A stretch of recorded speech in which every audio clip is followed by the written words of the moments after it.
আচলতে মই দৰিদ্ৰ কৃষকৰ সন্তান। বহুত কষ্টৰে সৰু কালচোৱা পঢ়িছিলোঁ। একদম মোৰ ভাল বন্ধু আছিলে মোৰ দেউতা। একদম বন্ধু, মই চব কথা পাতিব পাৰোঁ। মোৰ সেই দুখ আজিও থাকিলে। অহা যোৱা কৰিছিলোঁ চাইকেলেৰে, 11 কিলোমিটাৰ হয়। তেতিয়া এতিয়া দিনৰ নিচিনা ৰাস্তা পদূলি নাছিলে। এই গোটেই জাঁজি নৈ মথাউৰিদি যাব লাগে, বোকা পানী গচকি মেলি। আৰু আমি খেতিয়কৰ ছোৱালী হিচাপে আমি ধান ৰোৱা, মাটি ৰোৱা, মাছ মৰা, কঠীয়া তোলা, যিমান যি এগৰাকী খেতিয়কৰ ছোৱালী হিচাপে কৰিব লাগে, সকলোখিনি কাম বন কৰিহে আমি পঢ়াত লাগিছিলোঁ। সেইকাৰণে আমাৰ জীৱনত বহুত সংগ্ৰাম আছে। আচলতে মোৰ জীৱনৰ এটা দীঘল বাটটোত বহুত সংগ্ৰাম আছে। ঘৰখনত দুখীয়া আছিলোঁ আমি, টকা পইচা নাছিলে, ভালকৈ খাবলৈ নাপাইছিলোঁ, পিন্ধিবলৈ নাপাইছিলোঁ, সঁচা।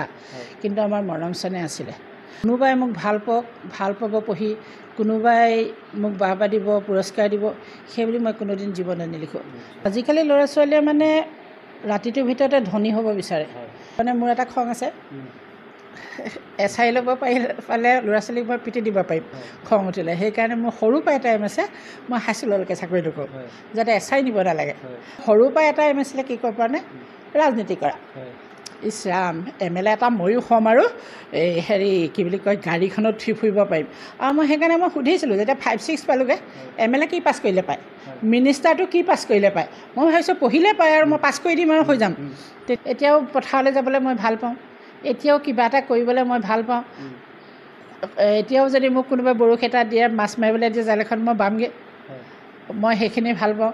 গতিকে মোৰ কবিতাত প্ৰায় সেই বোকা মাটি, পথাৰ, সমাৰ বা এনেকুৱা পৰশবিলাক বেছিকৈ আহে, আৰু সেইবিলাকৰ ওপৰতহে মই বেছি ভাল পাওঁ। আৰু মনত প্ৰেম কৰি নাপালোঁৱেই, বৰ কষ্ট হৈছিলে। কল্পনা কৰিব লাগে নহয়, এডাল এছাৰি থৈও দিওঁ আৰু, কিন্তু সেইডালেতো মাৰিব নোৱাৰোঁ। কিন্তু সিহঁতৰ ভাল হ'লে আমাৰ ভাল লাগে। আমাৰতো একো নহয়, আমাৰ সেইটোৱে সন্তুষ্ট। আজিকালি কিবা কিবি এপ ওলাইছে নহয়, কিন্তু এটা কথা ঠিক দেই, ল'ৰা ছোৱালীবিলাকে সেই এপটো মাৰি পেলাই লিখি আনে হোম এছাইনমেণ্টবোৰ, সেইটো কিন্তু বেয়া কাম। ছাত্ৰ ছাত্ৰীসকলৰ লগত আপোনাৰ যিটো সম্পৰ্ক, কি ক'ব এই ক্ষেত্ৰত? কেইবাজনে কৈছে যে বাইদেৱে আমাক শিক্ষাগুৰু হিচাপে নহয়, আমাক মা হিচাপে আমাক বিভিন্ন দিহা পৰামৰ্শ দিয়ে। গোটেইখিনি গোট খাই আহি পেলাই যেনেকৈ বেৰি কৰি ধৰে, তেতিয়া মই সন্তোষ পাওঁ। কাৰোবাক যেনিবা মই আজি গালি পাৰিলোঁ, কাইলৈ কিন্তু মই পাহৰি থাকিলোঁ। কাৰোবাক মই আজি উলিয়াই খেদি দিলোঁ, কাইলৈ আকৌ নাহিবি বুলি এনেই ক'ম, মই আজিৰ পৰা নাহিবি। কিন্তু পিছদিনাখনো যদি ফাৰ্ষ্ট বেঞ্চত বহি থাকে, মই নেখেদোঁ। অন্য টিচাৰে কিন্তু এটা ছেমিষ্টাৰলৈকে সোমাব নিদিয়া উদাহৰণ আছে। মানুহে আচলতে যদি ভয় কৰিবলগীয়া এটা বস্তু হ'ল সময়, নহয় জানো? সময় আচলতে মানুহক ভাল পথলৈও নিব পাৰে, বেয়া পথলৈও নিব পাৰে। সময়ৰ আচলতে যিটো শক্তি বা সময়ানুৱৰ্তিতা যথেষ্ট গুৰুত্বপূৰ্ণ ছাত্ৰ ছাত্ৰী সকলো মানুহৰ বাবে, কি ক'ব এই ক্ষেত্ৰত? মই যদি কওঁ যে 4:30 বজাত তহঁতি আহিবি, খুব বেছি মই 10 মিনিট ৰ'ম, এই থৈ যাম। মই 3টা বস্তু ভাল পাওঁ: কিতাপ, ধুনীয়া ধুনীয়া বহী আৰু ভাল কলম। মই সোণৰ বস্তুকেইটাও দি দিব পাৰিম, মোৰ কাপোৰকেইটাও দি দিব পাৰিম, সেই 3টা বস্তু মই কাকো দিব নোৱাৰোঁ। তেতিয়া নাজানো নহয়, হাইস্কুলত পঢ়ি থাকোঁতে হেডমাষ্টৰৰ চকীখনত বহিব নালাগে বুলি। ছাৰৰ চকীখনত বহিলে ডাষ্টটো খুলিব পাৰি। মই ধুনীয়াকৈ ছাৰৰ চকীখনত বহি ডাষ্ট খুলি থাকোঁতে ছাৰ আহিছে, কি কৰিছ? মই বোলো ছাৰ ৰ'ব অকণমান, মই কিতাপ উলিয়াইছোঁ। এতিয়া দিনটো হাজিৰা কৰিলে ধানডালে 5 টকা পইচা দিয়ে, 5 দিন ধানডালে মই 25 টকা পইচা পাওঁ। লোকৰ ঘৰত মই হাজিৰা কৰি 25 টকা পইচা পাওঁ, এখন কিতাপ কিনিব। তেনেকৈ কিতাপ কিনি থোৱা কিতাপবোৰ মই এতিয়া আছে। সেইকাৰণে মই কাকো দিব নোৱাৰোঁ কিতাপ। সময়ৰ যিটো পৰিৱৰ্তন, সেই পৰিৱৰ্তন আচলতে বাইদেৱে বাৰুকৈ উপলব্ধি কৰিছে, আৰু এয়াই আচলতে বাইদেউৰ বাবে ডাঙৰ অনুপ্ৰেৰণা, নহয় জানো বাইদেউ? বাইদেউৰ মুখৰ যিটো হাঁহি, আচলতে সেই হাঁহিয়ে আচলতে বাইদেউৰ লগত কথা পাতি থকা আচলতে ব্যক্তিজনৰ মুখত হাঁহি বিৰিঙাৰ এক প্ৰধান উৎস বুলি আমি ক'ব লাগিব।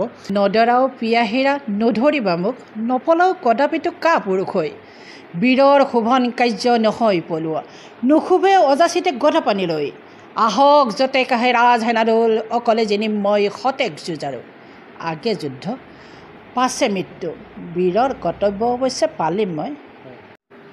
নমস্কাৰ, নিউজ 24 অসমৰ প্ৰতিগৰাকী দৰ্শকক স্বাগত জনাইছোঁ নিউজ 24 অসমৰ আজিৰ বিশেষ অনুষ্ঠান বাৰ্তালাপলৈ।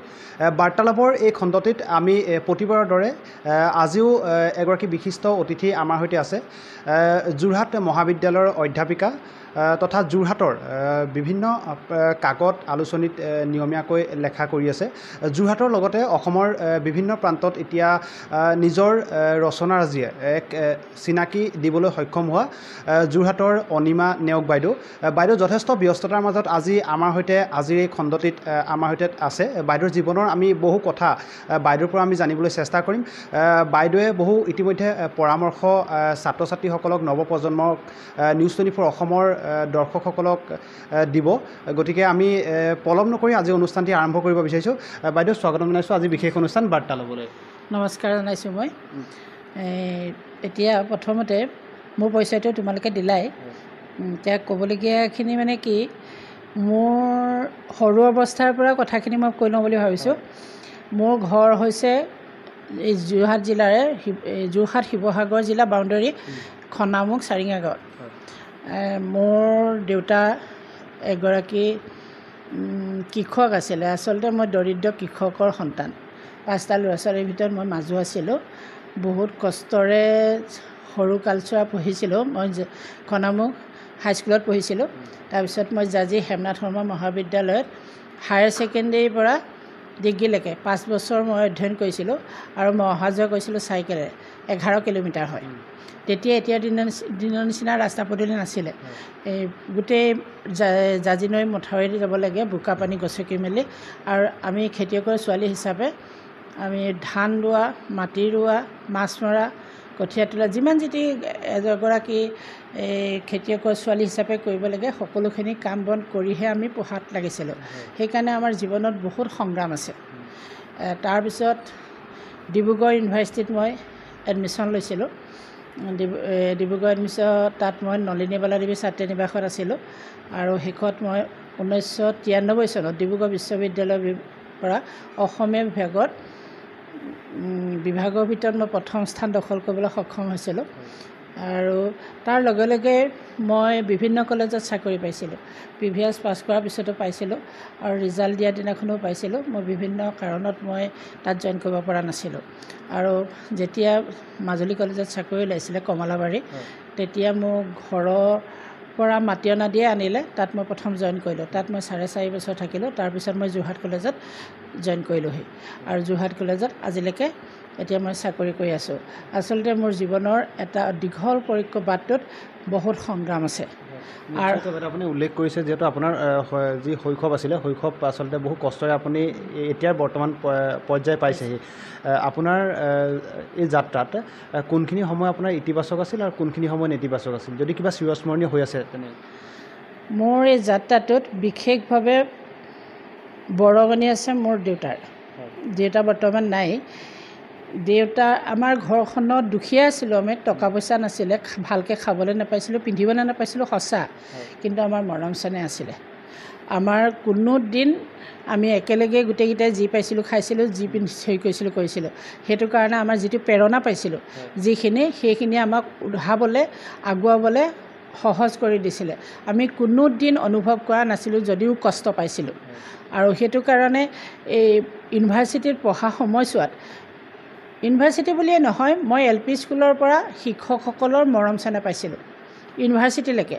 আৰু মই আজিৰ এই স্থানত উপনীত হোৱাৰ মূলতে হৈছে মোৰ শিক্ষাগুৰুসকলৰ মৰম চেনেহ আশীৰ্বাদ। যিহেতু বাইদেউ আপুনি শিক্ষা জীৱন শেষ কৰি আচলতে যিটো আপুনি পৰিৱেশৰ কথা ক'লে, সেইটো পৰিৱেশত নিশ্চয় আপুনি যি লেখা মেলা বা সেইটো পৰিৱেশ আচলতে তেতিয়া নাছিলে বা আপুনি ঘৰৰ পৰা চাগে সম্ভৱ পোৱা নাছিলে। এই সাহিত্যৰ জগতখনত আপুনি কেতিয়া জড়িত হৈ পৰিলে আৰু কোনে প্ৰেৰণা যোগাইছিলে আচলতে এই ক্ষেত্ৰখনত? সাহিত্য মই স্কুলত থাকোঁতেও মই কিছুমান কবিতা লিখিছিলোঁ। কিন্তু সেইটো সময়ত মোৰ এনেই লিখি পেলাই কাগজ নষ্ট কৰিবলৈ বা পেনে চিয়াহীয়ে লিখিবলৈ মোৰ তেনেকুৱা সুবিধা নাছিলে। সেইকাৰণে মই লিখিম বুলি ভাবোঁতেও মই লিখিব পৰা নাছিলোঁ। যেতিয়া মই ইউনিভাৰ্চিটি গ'লোঁ তেতিয়া মই লিখা মেলা আকৌ কৰিবলৈ লৈছিলোঁ। তাৰপিছত মই এৰি দিছিলোঁ। এৰি দিয়াৰ পিছত কিন্তু মোৰ ছাৰসকলে মোক সদায় কৈ থাকে, তই পাৰিবি, তই লিখ। যেনেকৈ প্ৰহ্লাদ বৰুৱা ছাৰ, কৰবী বাইদেউ, বসন্ত শৰ্মা ছাৰ আৰু মোৰ দেউতা। আৰু তাৰপিছত মোৰ যেতিয়া মন যায় মই তেতিয়া লিখোঁ। কেতিয়াবা মই এতিয়া মন গ'ল মই এতিয়া বহুতখিনি লিখি দিব পাৰিম, আৰু মন নগ'লে মই ছমাহো নিলিখোঁ। আৰু সেইটো মোৰ নিজৰ কথা। আৰু কোনোবাই মোক ভাল পাব পঢ়ি, কোনোবাই মোক বাহবা দিব, পুৰস্কাৰ দিব, সেই বুলি মই কোনোদিন জীৱনত নিলিখোঁ।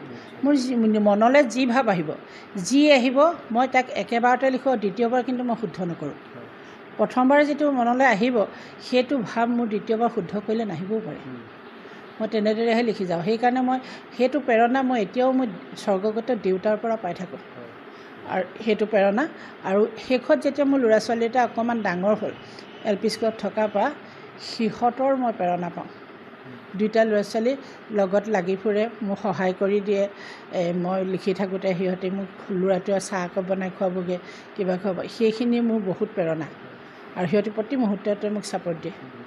বাইদেউ, ইতিমধ্যে আপুনি বহু ঘাত প্ৰতিঘাতৰ মাজেদি আপুনি বৰ্তমানৰ যিটো পৰ্যায় সেই পৰ্যায় পাইছে। এতিয়া নৱপ্ৰজন্মসকল দেখিবলৈ পোৱা যায় বিভিন্ন সময়ত আচলতে কিবা অজুহাত দেখুৱাই আচলতে তেওঁলোকৰ যি লক্ষ্য আচলতে সেই লক্ষ্যত তেওঁলোকে উপনীত হ'ব নোৱাৰে বা বিভিন্ন সময়ত বিভিন্ন অজুহাত আচলতে দেখুৱাই থাকে। কিন্তু আপুনি তেওঁলোকৰ বাবে এক প্ৰেৰণাৰ উৎস আচলতে। কি মন্তব্য প্ৰেৰণ কৰিব তেওঁলোকলৈ? আজিকালি ল'ৰা ছোৱালীয়ে মানে ৰাতিটোৰ ভিতৰতে ধনী হ'ব বিচাৰে। সেইটো নহয়, সিহঁতৰ এটা নিজৰ লক্ষ্য থাকিবই লাগিব। আৰু লক্ষ্যত উপনীত হ'বলৈ সিহঁতি কষ্ট কৰিব লাগিব। ভুকুতে কেতিয়াও কলটো নপকে। যেতিয়া মই MA এডমিশ্যন লৈছিলোঁ তেতিয়া মই LP স্কুলৰ চাকৰিটো পাইছিলোঁ ফাৰ্ষ্ট লিষ্টতে, কিন্তু মই LP স্কুলৰ চাকৰি তেতিয়া জইন কৰিব বিচৰা নাছিলোঁ। মোৰ উদ্দেশ্য আছিলে মই কলেজত চাকৰি কৰিম। আৰু তাৰমানে মোৰ এটা খং আছে, SI ল'ব পালে ল'ৰা ছোৱালীক মই পিটি দিব পাৰিম খং উঠিলে। সেইকাৰণে মোৰ সৰুৰ পৰা এটা এম আছে, মই হাই স্কুললৈকে চাকৰি নকৰোঁ, যাতে SI নিব নালাগে। আৰু কলেজত SI নিব নালাগে। গতিকে মই কলেজত কৰিম, আৰু কৰিলে তেতিয়া মই ভালকৈ সেই SI নোলোৱাকৈ কৰিব পাৰিম। আৰু মোৰ সৰুতে যেতিয়া মই আছিলোঁ, মোৰ বৰ্তা আহে, আমাৰ জাজি কলেজৰে আছিলে ডক্টৰ অনুপমা মহন্ত। মই যেতিয়া 5লৈ গৈছোঁ, 5লৈ যাতে অনু বাইদেৱে হেনো MA পাছ কৰি আহিছে। তেতিয়া মোক বৰ্তাই কয়, অনু মহন্ত MA পাছ কৰি আহিলে। মই তেতিয়া ভাবোঁ দেই, বৰ্তা ময়ো কৰি আহিম আকৌ তেতিয়াহ'লে। আৰু মোৰ সৰুৰ পৰা এটা এম আছিলে, কি কৰিব পৰা নাই, ৰাজনীতি কৰা। এইটো মানে যেতিয়া মই 2 বছৰ 2.5 বছৰ আছিলোঁ, মোৰ দেউতা পলিটিকেল পেঞ্চনাৰ আছিলে। হৰিনাৰায়ণ বৰুৱাৰ পৰা আদি কৰি তেতিয়া MLA আছিলে টিয়ক সমষ্টি। গান্ধী টুপি আৰু বগা কুৰ্তা পায়জামা পিন্ধি বগা এম্বেচেডাৰ গাড়ীত আমাৰ ঘৰলৈ যায়। মোৰ তেতিয়া 2.5 বছৰ 3 বছৰ। তেতিয়াতো গাড়ী বকে নাই। ইছ ৰাম, MLA এটা ময়ো হ'ম আৰু কি বুলি কয়, গাড়ীখনত উঠি ফুৰিব পাৰিম। আৰু মই সেইকাৰণে সুধিছিলোঁ, যেতিয়া 5-6 পালোঁগৈ, MLA কি পাছ কৰিলে পায়, মিনিষ্টাৰটো কি পাছ কৰিলে পায়। মই ভাবিছোঁ পঢ়িলে পায় আৰু মই পাছ কৰি দিম আৰু হৈ যাম। তেতিয়া ক'লে এইটো পাছ কৰিলে নহয়। কিন্তু মোৰ সেইটো পোক মানে এনেকৈ সোমাইছে, হায়াৰ ছেকেণ্ডেৰী পাছ কৰালৈকে সোমাইছিলে। হায়াৰ ছেকেণ্ডেৰী পাছ কৰা নহয়, মেট্ৰিক পাছ কৰালৈকে। তেতিয়া গণপৰিষদ চৰকাৰ আহিছে, মোৰ ঘৰৰ ওচৰতে ললিত দাসখোৱা ঘৰ, একে গাঁৱতে। ললিত দা উঠে নহয়, আৰু মূৰটোতহে গোটেই ৰাজনীতিটো সোমাইছিলে একদম। আৰু তাৰপিছত এৰিলোঁ দেই ৰাজনীতি। মানে কেতিয়াবা মন এতিয়াও যায়, নোযোৱা নহয়। সৰুৰ পৰা তাৰমানে মই দেখিছিলোঁ তো ৰাজনীতি পৰিৱেশ, আগৰ ৰাজনীতি পৰিৱেশ, আজিৰ ৰাজনীতি পৰিৱেশ একদম আকাশ পাতাল প্ৰভেদ। সেইকাৰণে মোৰ এইমটো আছিলে সেইফালে। তাৰপিছত এইপিনে ঢাল খালে মই সাহিত্য ভাল পাওঁ, সকলো দিশেই ভাল পাওঁ, মোৰ যি মন যায়। কিন্তু মই আজিলৈকে নাটক লিখা নাই। মই ৰস ৰচনাও লিখিছোঁ, কবিতা লিখোঁ, গল্প লিখোঁ, প্ৰবন্ধ লিখোঁ, উপন্যাস লিখোঁ, সকলো লিখোঁ, গীতো লিখিছোঁ। যিহেতু বাইদেউ আপুনি ইতিমধ্যে কৈছে আপুনি কলেজত পঢ়ি থকা সময়ৰ পৰা আপুনি লেখা মেলাৰ লগত জড়িত। আপোনাৰ প্ৰথম লেখাটো আপুনি কেতিয়া লিখিছিলে আৰু তাৰ পটভূমি কি আছিলে, আৰু প্ৰথম লিখাটো আৰু এতিয়া বৰ্তমান আপোনাৰ যিখিনি কৰ্ম, সেই কৰ্মৰ মাজত কি আপুনি পাৰ্থক্য অনুভৱ কৰে? প্ৰথম আৰম্ভ কৰিছিলোঁ মই কবিতাৰ ক্ষেত্ৰত, কবিতা আৰম্ভ কৰিছিলোঁ। তাৰপিছত মই প্ৰবন্ধ লিখাবোৰ আচলতে মই অসমীয়া মেজৰ ষ্টুডেণ্টো, সেইকাৰণে মই অসমীয়া সাহিত্যিকসকলৰ ওপৰত লিখিছিলোঁ। কলেজত মই প্ৰাইজ পাইছিলোঁ, ফাৰ্ষ্ট প্ৰাইজ প্ৰবন্ধটো কিন্তু এতিয়া মোৰ হাতত নাই, চাৰ্টিফিকেটখনহে আছে হেৰি কৰি পেলাই। তাৰপিছত কবিতা মানে কি, মই কৈছোঁ নহয়, মই খেতিয়কৰ ছোৱালী, বোকা মাটি মোৰ গাত এতিয়াও লাগি আছে। গতিকে মোৰ কবিতা, মোৰ গাঁও, মোৰ পথাৰ, এইবিলাকৰ বোকা মাটিৰ পৰশটো বেছিকৈ পৰে। এতিয়াও মই কৈছোঁ নহয়, এতিয়াও পথাৰলৈ যাবলৈ মই ভাল পাওঁ, এতিয়াও কিবা এটা কৰিবলৈ মই ভাল পাওঁ। এতিয়াও যদি মোক কোনোবাই বৰশী এটা দিয়ে, মাছ মাৰিবলৈ দিয়ে, জাল এখন মই বামগৈ, মই সেইখিনি ভাল পাওঁ।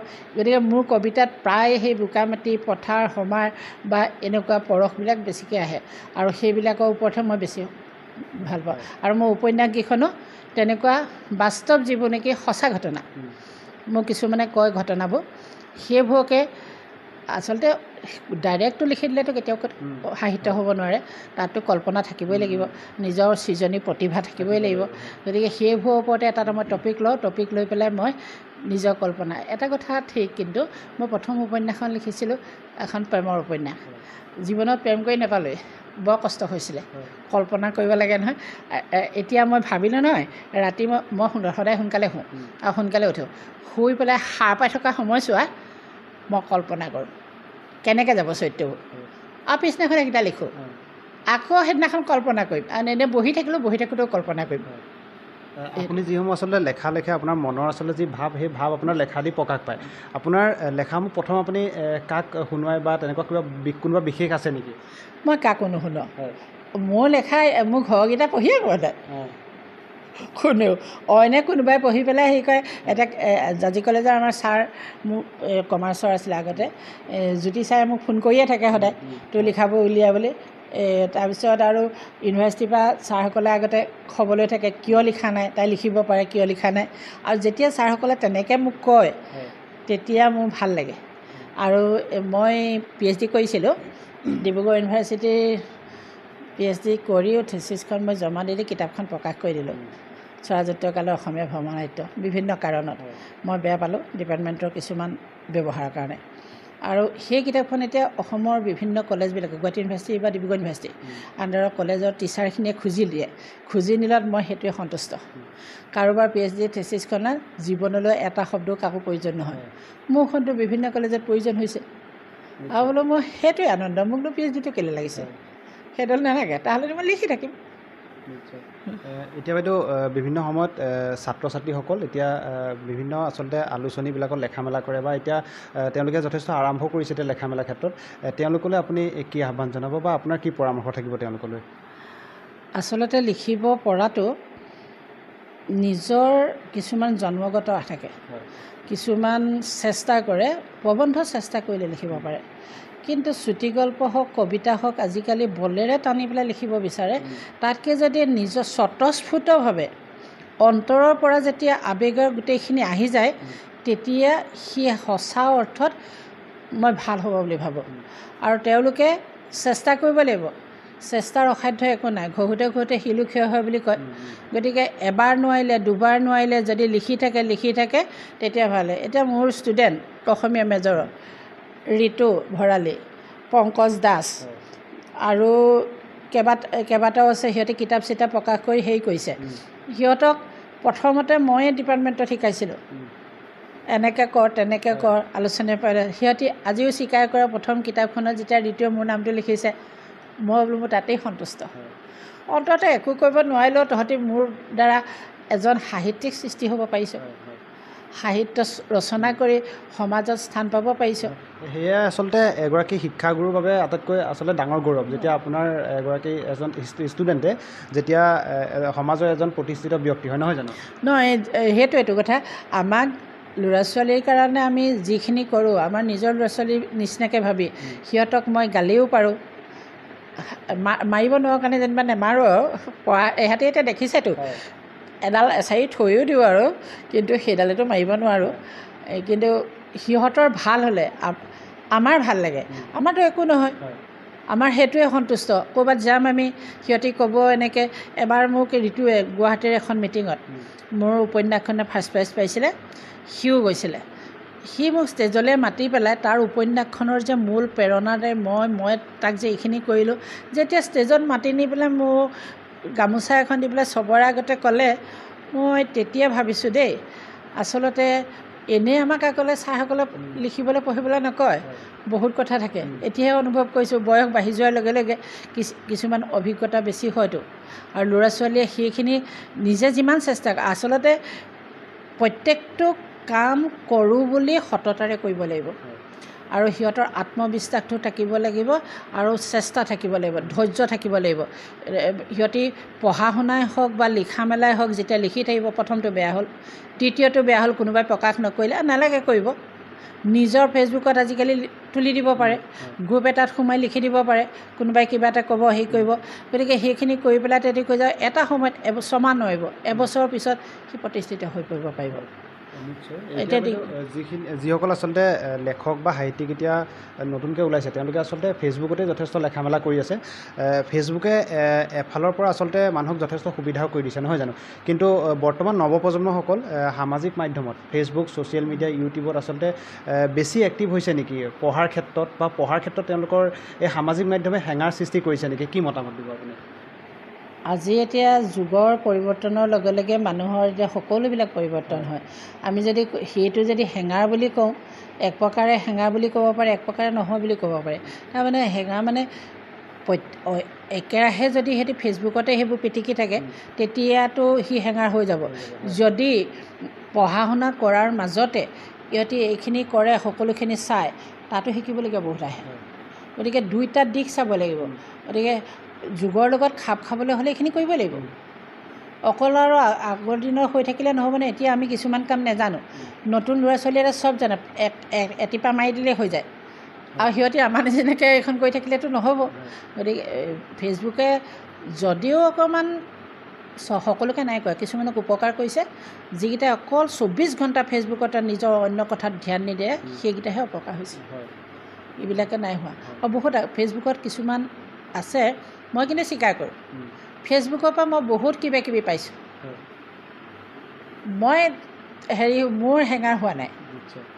আৰু তেনেদৰে যদি ব্যৱহাৰ কৰে ল'ৰা ছোৱালীও হেঙাৰ নহ'ব, আৰু সিহঁতে শিকিব। আজিকালি কিবা কিবি এপ ওলাইছে নহয়, কিন্তু এটা কথা ঠিক দেই, ল'ৰা ছোৱালীবিলাকে সেই এপটো মাৰি পেলাই লিখি আনে হোম এছাইনমেণ্টবোৰ, সেইটো কিন্তু বেয়া কাম।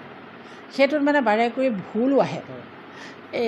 সেইটো পঢ়ক, তাতো কিবা এটা শিকিবলগীয়া থাকে। তাৰপিছত কিতাপ পঢ়ি যদি নিজৰ ভাষাৰ নিজৰ ৰীতিৰে লিখে তেতিয়া বেছি ভাল হয়। সিহঁতক সদায় মই সেইটোকে কওঁ যে তহঁতে চব কি পঢ়িবি, ক'ৰবাত এটা নহয় এটা ভাল কথা থাকিব, বেয়া কথা থাকিলেও, গতিকে পঢ়ি পেলাই নিজস্ব ভাষাৰে নিজস্ব ষ্টাইলেৰে লিখি যাবি, তেতিয়া সি শুদ্ধ হ'ব, সকলো ফালৰ পৰা ভাল হ'ব। পঢ়াত বাধা নাই, ভাল বেয়া চব পঢ়িব পাৰে, কিন্তু ভালটো ল'ব লাগে, যেনিবা বেয়াটো আঁতৰাই দিব লাগে। নিশ্চয়কৈ আমি ধন্যবাদ জ্ঞাপন কৰিছোঁ বাইদেউ। বাইদেউ আপুনি ইতিমধ্যে যোৰহাট মহাবিদ্যালয়ত অধ্যাপিকা হিচাপে যোগদান কৰা কেইবাবছৰো হ'ল। ইতিমধ্যে আৰু কেইটামান বছৰৰ পিছতে বাইদেৱে অৱসৰ গ্ৰহণো কৰিব। আপোনাৰ এই চাকৰি জীৱনত যোৰহাট মহাবিদ্যালয়ত বিশেষকৈ কিবা স্মৰণীয় কথা আছে নেকি ছাত্ৰ ছাত্ৰীসকলৰ লগত কটোৱা বা আপোনাৰ সহকৰ্মীসকলৰ লগত কটোৱা, যি আচলতে ঘটনাই আপোনাৰ জীৱনৰ অন্তিম সময়লৈকে আচলতে ক্ৰিয়া কৰি থাকিব? এতিয়া বহুত আছে, চব কথা ক'ব নোৱাৰি, ভাল বেয়া চব আছে, কিন্তু সেইখিনি কথা এতিয়া কৈ দিলে দিগদাৰ হ'ব, নকওঁ।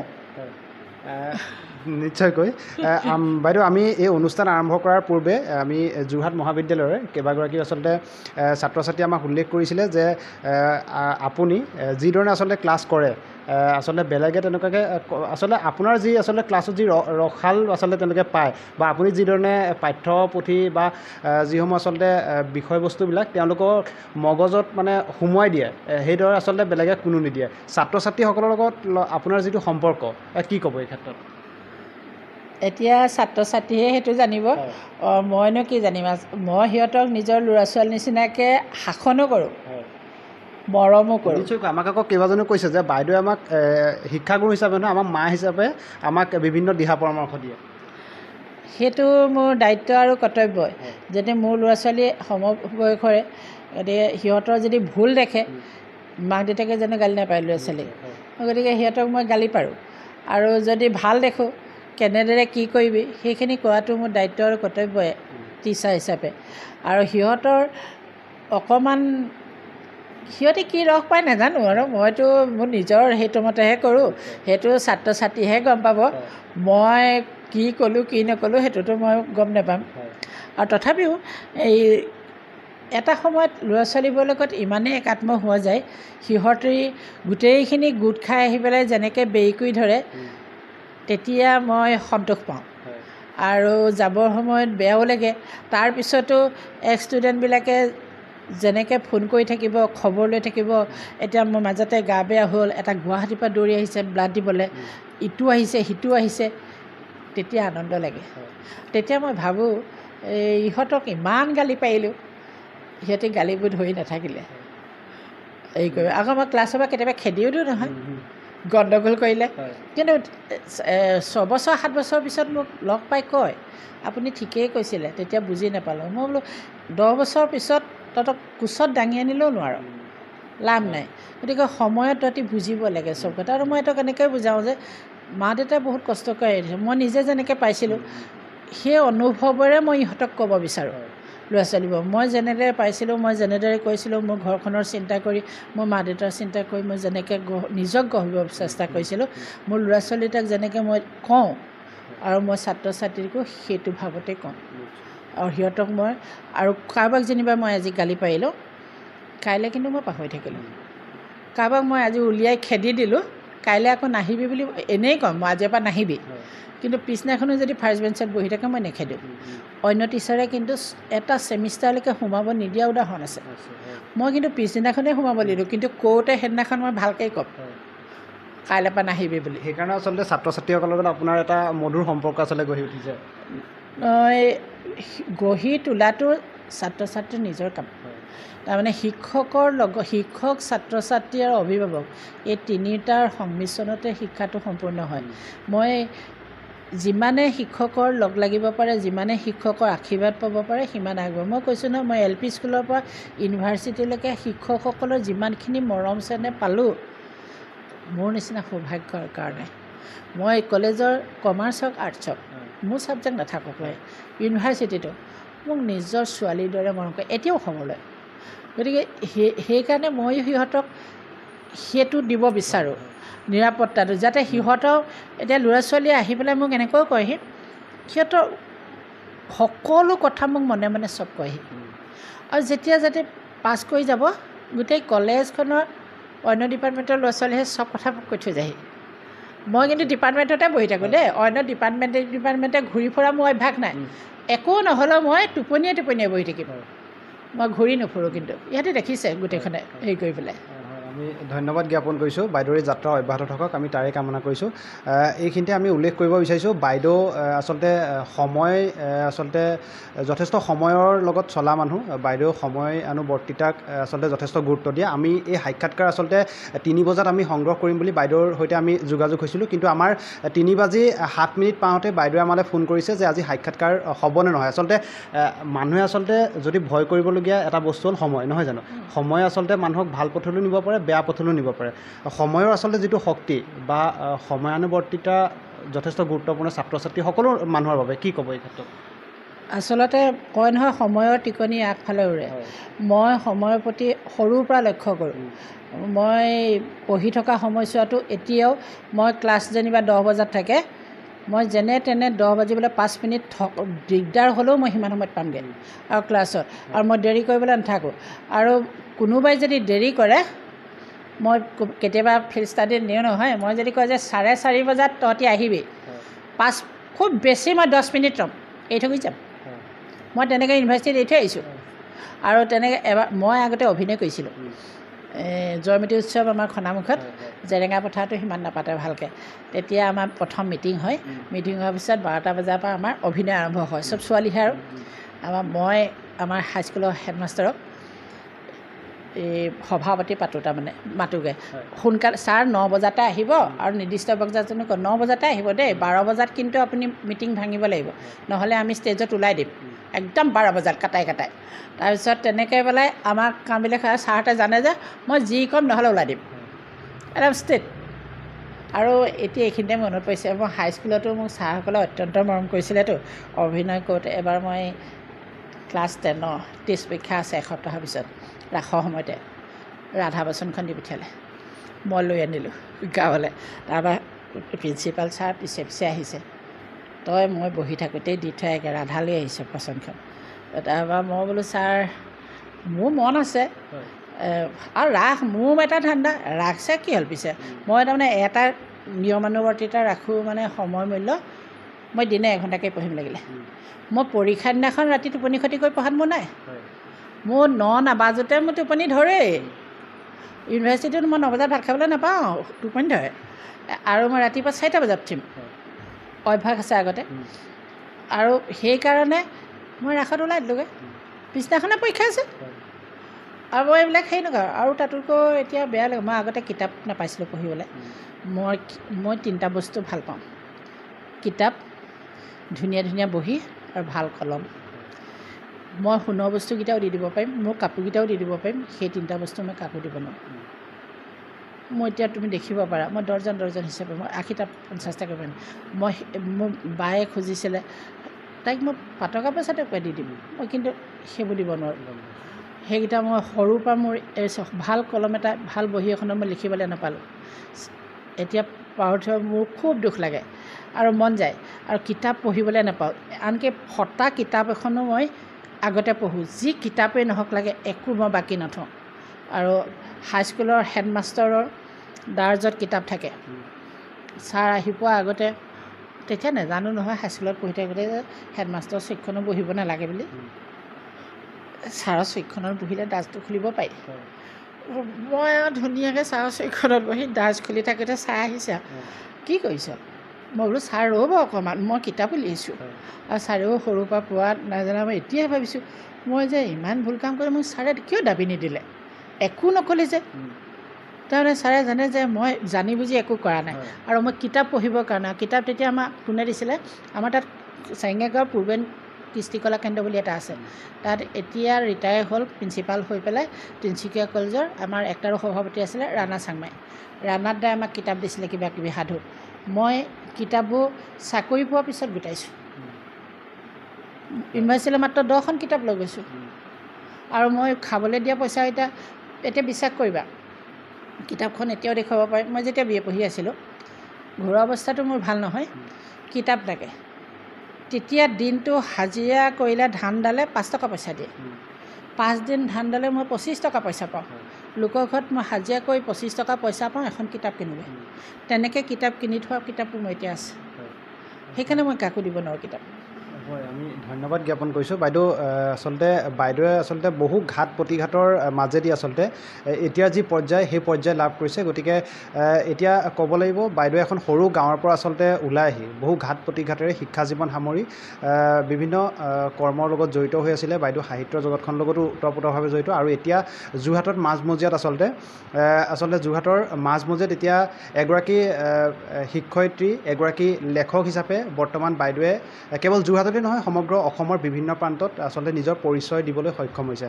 আচলতে সময়ৰ যিটো পৰিৱৰ্তন সেই পৰিৱৰ্তন আচলতে বাইদেৱে বাৰুকৈ উপলব্ধি কৰিছে আৰু এয়াই আচলতে বাইদেউৰ বাবে ডাঙৰ অনুপ্ৰেৰণা নহয় জানো বাইদেউ হয় দেই ক'বলৈ গ'লে কি আছিলোঁ ক'ত আছিলোঁ আৰু আজি আৰু এইখিনিতে নক'লেও মই নগৰত থাকি বেয়া পাওঁ মই গাঁৱত জন্ম মই গাঁৱত থাকি ভাল পাওঁ কিন্তু থাকিবলগীয়া হৈছে মইহে নগৰত ইয়াত নগৰত কৃত্ৰিমতা কোনো নিভেজাল হেৰি নাই এতিয়া আমি কাৰোবাৰ ঘৰলৈ এতিয়া কাৰো ঘৰত বিশেষ দৰকাৰ নহ'লে কোনো নাযায় গাঁৱততো একো নাই পদূলিলৈ ওলাই গ'লোঁ ক'ৰবাত কি কৰিলোঁ সৰুৰ পৰা জন্মৰ পৰা তেনেকৈ থকা সেইখন পৰিৱেশৰ মাজত মোৰ থাকিবলৈ মন যায় ইয়াত অশান্তি পাওঁ সঁচা কথা ক'বলৈ গ'লে আৰু মানুহে ভাবিব পাৰে নগৰত বৰ ভাল নগৰত কোনোবাই ভাল পাব পাৰে মই ভাল নাপাওঁ মই বোকা পানী গচকি থকা মানুহে গতিকে মোৰ ভাগ্যতহে আকৌ নগৰখন মিলিলেহি যিহেতু আপোনাৰ চাকৰি জীৱনৰ অৱসৰ ল'বলৈ কেইটামান বসন্ত বাকী আছে চাকৰি জীৱন শেষ কৰাৰ পিছত তেনেকুৱা কিবা পৰিকল্পনা কৰিছে নেকি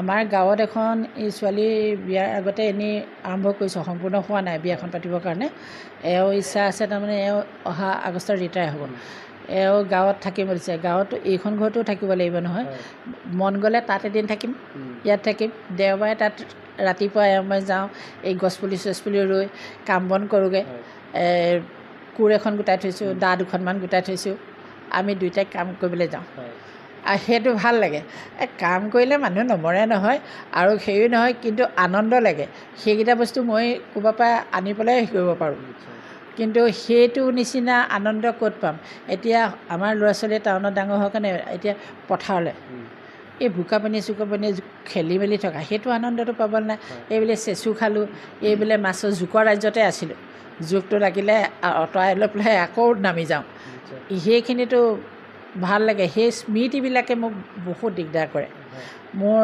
পুৰণি স্মৃতিবিলাকে মোক বহুত দিগদাৰ কৰে 5টা ল'ৰা ছোৱালীয়ে মোৰ বাইদেউ ভণ্টি দাদা ভাইটি মই সম্পূৰ্ণ মাজত সিহঁতৰ লগত কটোৱা দিনবিলাকে মোক বেছি দিগদাৰ কৰে। আৰু মা দেউতা কালি এতিয়া মা দেউতাৰ স্মৃতিবিলাকে এইখিনিতো মোৰ দেউতাই নেদেখিলে, সেইটো দুখ মোৰ জীৱনত একেবাৰে থাকি গ'ল। একদম মানে মোৰ ভাল বন্ধু আছিলে মোৰ দেউতা, একদম বন্ধু, মই চব কথা পাতিব পাৰোঁ, মোৰ সেই দুখ আজিও থাকিলে। আমি ধন্যবাদ জ্ঞাপন কৰিছোঁ বাইদেউ। ইতিমধ্যে নিউজ 24 অসমৰ প্ৰতিগৰাকী দৰ্শকে দেখিলে আৰু আমিও ইতিমধ্যে এই অনুষ্ঠান কৰি থকাৰ সময়ত আমি ইতিমধ্যে লক্ষ্য কৰিছোঁ বাইদেউৰ বিভিন্ন কথা আমি শুনি যে আচলতে সৰু সৰু কথাবোৰত আচলতে সুখ বুটলিব পৰা এগৰাকী ব্যক্তি বাইদেউ। আচলতে এতিয়া বৰ্তমান সময়ত সুখবিলাক আচলতে ধন টকা পইচাৰে যি আচলতে সুখৰ সংজ্ঞা বহুতে বিচাৰে, কিন্তু বাইদেউৰ পৰা আমি নিজেও আচলতে নিউজ 24 অসমৰ এগৰাকী কৰ্মী হৈও আমি লক্ষ্য কৰিছোঁ যে বাইদেউ আচলতে সৰু সৰু যিবোৰ আচলতে বস্তু, সেই সৰু বস্তুবোৰৰ পৰাই আচলতে বাইদেউ যি সেই সুখ বুটলিবলৈ সক্ষম হয়। বাইদেউ, সুখৰ সংজ্ঞাটো আপুনি কেনেধৰণে দিব বিচাৰিব? সুখৰ সংজ্ঞাটো দিয়াটো সম্ভৱ নহয়। আচলতে মানুহে ভাবিব পাৰে টকা পইচা বা ধন সম্পদে, এইটো নহয়। যেতিয়া একদম সৰু সৰু আমি যাক কিছুমান আমাৰ দৃষ্টিত মানে সৰু মানুহ কোনবোৰ, যি দুখীয়ে তাকে সৰু মানুহ বুলি কৈ দিয়ে কিছুমানে, সেই মানুহবিলাকৰ মাজত থাকি যিখিনি সুখ পোৱা যায় সিহঁতৰ লগত, তাতকৈ আৰু জীৱনত একো নাই। এতিয়া মোৰ গাঁৱৰ পৰিয়ালৰ মানুহখিনি ধনী নহয়, এওঁলোকৰ মোৰ পৰিয়ালৰ মানুহখিনিও কিছুমান ধনী নহয়, সেই মানুহখিনিৰ মাজত মৰম চেনেহৰ মাজত আটাইতকৈ সুখ নাই। গোটেই যেতিয়া 10-15জনীমান গোট খাই পেলাই হাঁহি কিকিন্দালি কৰি কথা পতা হয়, তাতকৈ কি লাগিছে। মই এতিয়া উদাহৰণ এটা দিওঁ, আমি ইয়াত ছোৱালী বিয়া পাতিব পাৰিলোহেঁতেন, বিবাহ ভৱনত পাৰিলোহেঁতেন, তাত পাতিছোঁ কেলৈ, গোটেই মানুহখিনি দুদিন মানুহখিনি বুঢ়া বুঢ়ীৰ পৰা নাচে বাগে যিখিনি ফূৰ্তি কৰিছে, মই ভিডিঅ'বোৰ দেখি এনেকুৱাই ভাল লাগিছে, তাতকৈ নালাগে। টকা পইচা মানুহ আহিব যাব, মোৰ সেইবিলাকৰ ধান্দা নাই। আৰু মোৰ সৰুৰ পৰাই মই কৈছোঁ নহয়, মোৰ 3টা বস্তু মই ভাল পাওঁ, মই বাকী চব দি দিব পাৰিম, সেইকেইটা নোৱাৰোঁ কিন্তু। আৰু এইবোৰ মোৰ থাকিলেও মোৰ ইণ্টাৰেষ্ট নাই, আৰু মোক খোৱাবতো মোৰ ইণ্টাৰেষ্ট নাই। মোক মাত্ৰ ভোক লাগিলে নিৰ্দিষ্ট বস্তুকেইটা লাগিব, আৰু কিছুমান বস্তু মই নাখাওঁ, আগৰ পৰাই নাখাওঁ, হেৰি কৰি পেলাই। গতিকে সুখটো নিজে ল'ব লাগিব, সুখ বিচাৰি ফুৰিলে পোৱা নহয়। আৰু মোৰো দুখ নলগা নহয়, এই দুখ লাগে, এই সুখ হ'ব, আৰু কিন্তু মোৰ এই দুখ সুখবোৰ চিৰস্থায়ী নহয় মোৰ মনত। সৰুৰ পৰা পাহৰি থাকোঁ, এই লাগিলে নহয়, কাৰোবাৰ লগত লাগিলোঁ, বাহঁতৰ লগত বা দাদাহঁতৰ লগত লাগিলোঁ, লাগি পেলাই আৰু সিহঁতি মনত ৰাখি থ'লেও মোক খুব বেছি 5 মিনিট পাহৰিলোঁ আৰু সেইটো গুণ এতিয়াও আছে। যিমানে যি নকওক লাগে পাহৰি থাকোঁ কাৰণে, আৰু এনেকুৱা কিছুমান কথাই মানুহক আঘাত দিয়ে, তোষামোদ কৰে, আৰু মানে কৰে, পাই থৈছোঁ, সেইবোৰ এতিয়া মই ব্যাখ্যা নকৰোঁ ইয়াত।